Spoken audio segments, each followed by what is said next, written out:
Assalamualaikum warahmatullahi wabarakatuh. Pemirsa Bangoswari TV, kembali lagi dengan saya Mila Hajirotima di Kabar Bangoswari. Dan satu frekuensi bahwa Undang-Undang Hak Cipta ini memang harus ditujukan kepada perlindungan karya cipta. Sesuai dengan namanya yang Undang-Undang Hak Cipta, ya kita harus lebih mengutamakan perlindungan karya cipta dan penciptanya tanpa mengesampingkan semua unsur-unsur yang mendapatkan manfaat daripada penggunaan karya cipta.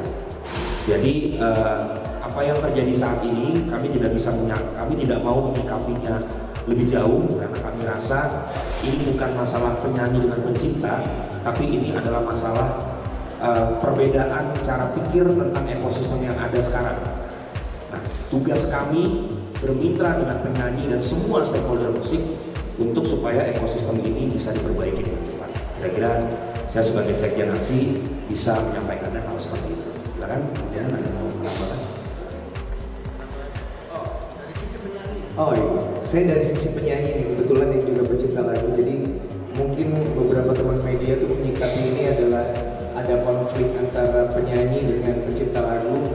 Sebenarnya seperti yang Mbak Dei bilang tadi bahwa ini hanyalah perbedaan cara pandang dalam menyikapi peraturan yang ada, undang-undang hak cipta dan aturan lainnya.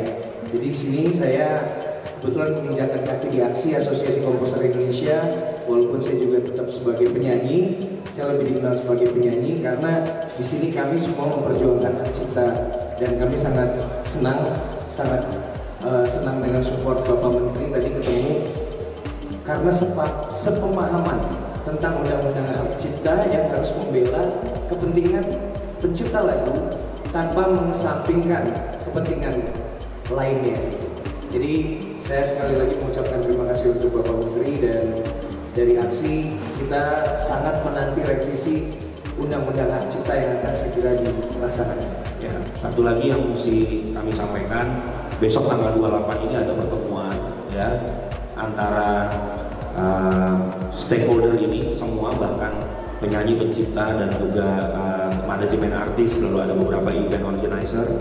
Jadi kalau teman-teman media mau datang besok silakan di Art Hotel Senayan ya, jam 12 siang sampai jam 3 atau jam 4 sore. Jadi kami berharap besok tanggal 28 itu akan terjadi konsensus ya, konsensus bersama. Gimana sih caranya, ini solusinya seperti apa? Supaya nanti di media sosial jangan lagi tersebar framing-framing yang menurut kami ini sangat merugikan ekosistem yang sebenarnya bisa diperjuangkan untuk berubah dan diperbaiki. Itu aja teman-teman. Sampai ketemu besok kalau memang mau datang. Ya, sekali lagi closing. Terima kasih sekali lagi kita bisa diberi kesempatan ya, dan support untuk Pak Menteri yang mendukung sekali revisi Undang-Undang Hak Cipta supaya kembali lagi pencipta lagu sejahtera dan ekosistem Indonesia, ekosistem musik Indonesia akan lebih baik lagi. Ya, ada yang mau bertanya silakan. Tadi kan mengatakan kalau ada beberapa pasal di Undang-Undang Hak Cipta yang misleading gitu. Nah, tadi saat bertemu dengan Pak Menteri, kira-kira apa sih pasal-pasal yang menjadi concern teman-teman kita lagu dan itu disampaikan gitu ke Pak Menteri? Ya, yang pasti yang misleading itu udah jelas sih. Jadi pasal 23 ayat 5 di situ sebenarnya menceritakan, itu sebenarnya mengatur tentang hak pelaku pertunjukan. Jadi hak pelaku pertunjukan itu diatur di pasal 23 ayat 5. Namun kenapa kok pasal itu yang dijadikan sebuah bumper atau sebuah alasan bahwa sebuah pertunjukan itu tidak perlu izin? Padahal pasal 9 sudah jelas bahwa untuk menggunakan karya cipta harus mendapatkan izin dari pencipta. Sehingga ketika pasal 23 ayat 5 itu dijadikan dasar, itu sangat Di luar konteks. Dan itu kami ingin bahwa pasal 23 ayat 5 itu nanti akan direvisi lebih jelas lagi bahwa setiap pelaku pertunjukan harus mendapatkan izin dari orang, dan tidak akan ada lagi double standar bahwa boleh pakai lagu asal bayar, boleh menggunakan lagu tidak perlu izin asal memenuhi kewajiban, itu tidak ada lagi, bahwa memang harus ada izin. Masalah nanti yang membayar siapa, masalah nanti penyelenggara atau siapapun, itu urusan nanti, karena izin dengan royalti itu adalah hal yang berbeda. Jadi lisensi dulu, dan sepakat terus terang aja sih bahwa kita sepakat bahwa memang izin itu memang harus dari penyanyi atau artis pelaku pertunjukan supaya clear kita. Karena kalau kita mau bebankan kepada penyelenggaranya kalau ada di Fak-Fak, di Papua atau di Sabang, itu akan susah banget. Karena kadang juga seperti yang tadi Baby sampaikan ke Pak Menteri, kalau namanya acaranya pensi, biasanya kalau anak sekolah kan besok udah bubar. Jadi kita akan menagih atau untuk meminta royal juga akan kesulitan. Jadi izin itu memang harus pada dari artis pelaku pertunjukan. Ya, ini izin menambahkan ya Mas Ketum. Jadi kita ini sebenarnya ingin supaya koleksi royalti bagi pencipta itu harus diterima secara real time. Jadi tidak perlu lagi ada pengolahan yang berbulan-bulan bahkan bertahun-tahun.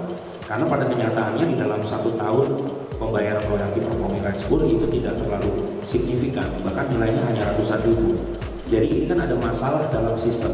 Nah, kita nggak mau membahas ini lebih jauh karena ini adalah porsi daripada political will ataupun pembahasan-pembahasan di legislatif kan sedang direvisi. Tapi kami dari aksi ingin supaya real time itu kita bisa dapetin.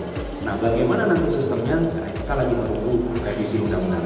Sekarang pelaku inginnya artisnya langsung meminta izin kan? Karena kan selama ini trennya kalau bilang kan seharusnya IO yang meminta izin kan, Mas. Berarti sekarang pengennya artisnya langsung yang meminta izin kan? Iya, jadi pelaku pertunjukan itu siogianya, logiknya adalah siapa yang ada di atas panggung mengamplifikasikan karya cipta itu kan? Karena tidak mungkin IO yang mengamplifikasikan karya cipta, karena di panggung itu bukan event organizer, tapi talent atau artis. Nah, itulah kategori bagi kami adalah pelaku pertunjukan. Jadi mudahnya yang memang meminta izin itu dari artis atau manajemen artisnya karena sangat gampang dan sudah terhubung. Jika IO yang meminta izin itu akan sulit karena banyak sekali IO yang seperti dibilang Mas Pio tadi, yang IO yang bukan berkecimpung di dalam industri musik. Misalnya acara wedding, misalnya acara pameran, acara SMA, pensi, dan lain-lain.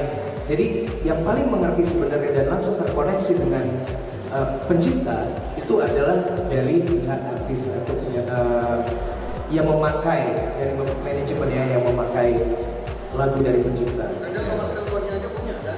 Nomor teleponnya juga punya, karena jadi gini, saya ini betul, IO belum tentu punya nomor pencipta lagu, sementara dari artis atau manajemen itu sangat mudah terkoneksi dari ekosistemnya, udah sangat dekat, dan saya sudah memperlakukan ini, sudah mempraktekkan ini dan tidak ribet. Sebenarnya tidak ribet. Apa yang ditakutkan tentang keribetan itu tidak terjadi. Iya, saya udah melakukan ini hampir 3 tahun, lebih dari 3 tahun sebenarnya. Aku juga pernah dapat dari Anji. Tinggal saya yang belum Langsung dapat. WA. Lu belum pernah pakai lagu lo soalnya. Siap. Aman. Oke. Aman itu. Aman, jelas? Aman, jelas teman-teman. Ya, terima kasih. Sama, terima kasih banyak. Demikianlah kabar Bangun Sore kali ini. Kita akan kembali di kabar Bangun Sore berikutnya. Saya Mila Hajar Hotimah beserta seluruh kru kerabat kerja yang bertugas undur pamit. Billahi taufiq wal hidayah. Wassalamualaikum warahmatullahi wabarakatuh.